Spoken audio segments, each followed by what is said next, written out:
So Tekken 7 is the first game from the Tekken series to be released on the current generation of consoles, the PlayStation 4 and Xbox One. Any features or challenges that you've experienced in getting the game onto the current generation of platforms? Probably the biggest challenge was creating the game for the first time on Unreal Engine 4. We'd always used, coded the game from scratch for each time on our side.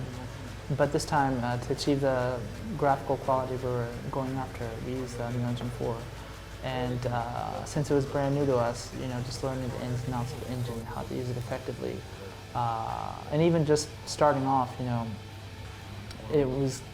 image we had was mainly geared for first-person shooters, also into action games, but it wasn't something that was well known as an engine for fighting games. So taking that and being able to effectively use it for our game was probably the biggest challenge. So it's also one of the first games in the series to be brought onto the PC, which I think is was the move to the Unreal Engine 4 part of that decision to port it to the PC, and were there any challenges in bringing it to the PC for the first time? Well, taking the game to the PC wasn't that difficult because for the first time Tekken was PC-based development, so it wasn't really difficult to bring the game to the PC per se. It was more about, since it was the first time, learning all the rules and regulations of each platform, whether that's PS4 or X1, especially this time Steam and PC. And although Harada is a PC gamer, he's never really looked at the creation side of it, more just as a player. And there aren't a whole lot of examples of fighting games on the platform.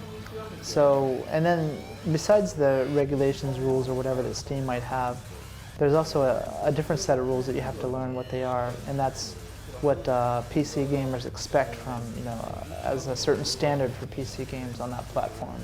That's not necessarily always one and the same as Steam's rules. So learning what they expect and trying to match those expectations.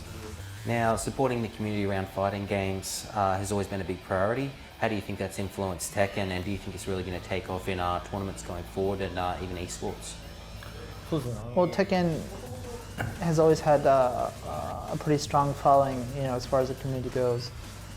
Recently, esports is kind of a buzzword, I guess you could say, but Tekken and other fighting games have always had their tournaments, and people would get together in an arcade to do a tournament, or even with the implementation of online functionality, still people would get together to hold physical tournaments. So that kind of competitive element has been around a long time, even before esports became a thing. So we've always continued to kind of support the scene and those players who are willing to do those events. And we continue to do so after the release of Tekken 7, whether that's supporting tournaments run by individual players or whether that's maybe creating our own local tournaments. It's something we would like to continue to do. So it's something we plan to keep up with.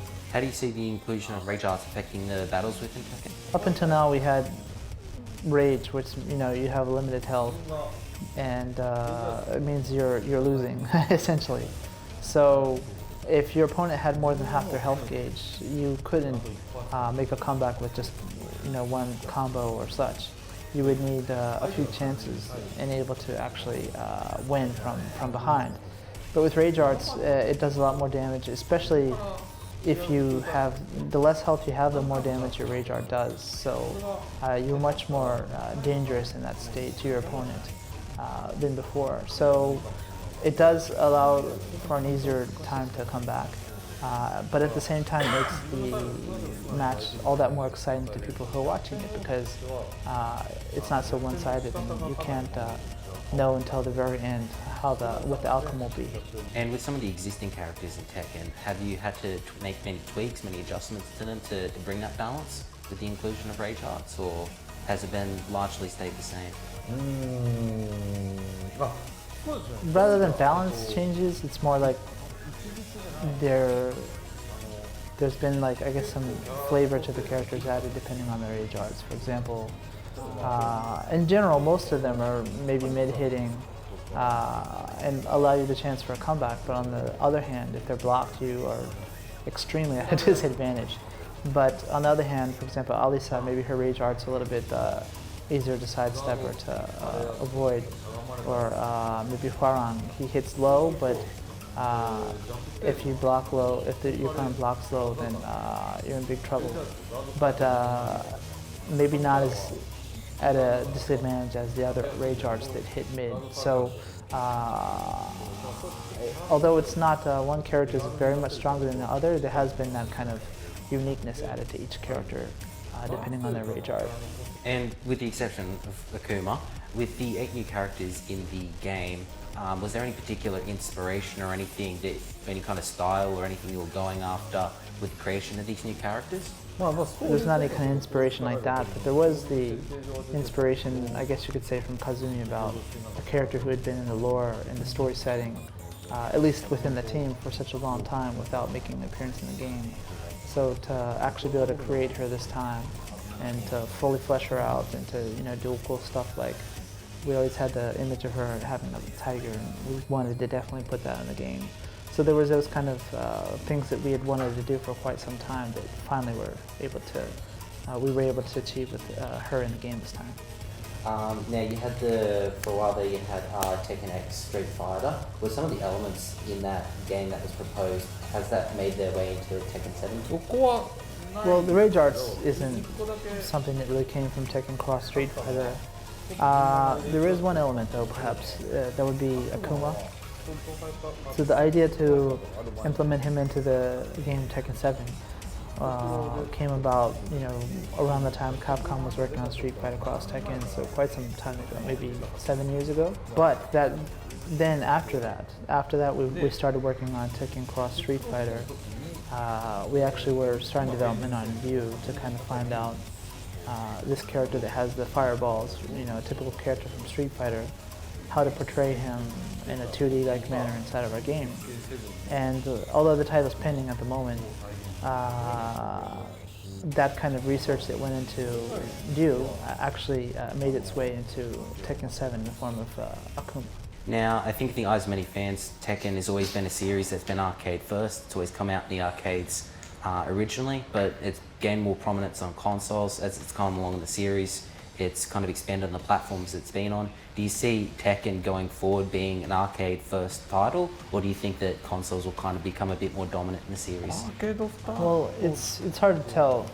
Tekken started out in the arcade, and it was important for the franchise because of the environment where a player pays 100 yen, which is about $1 for each time they play the game. So that kind of strict environment means that if your game isn't up to par, then the income drops right away, and you know soon.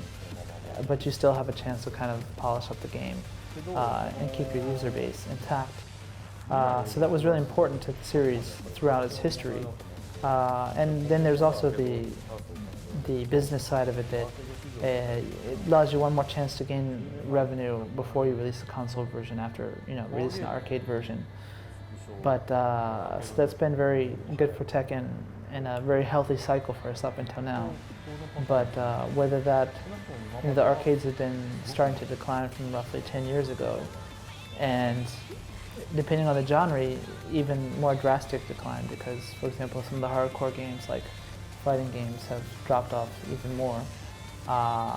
So it's hard to say whether in the future the same business model will still apply. And just finally, in Tekken 7, what's your favorite character matchup? As a character, story setting included definitely Heihachi Mishima, but just from a play standpoint, Fan Wei.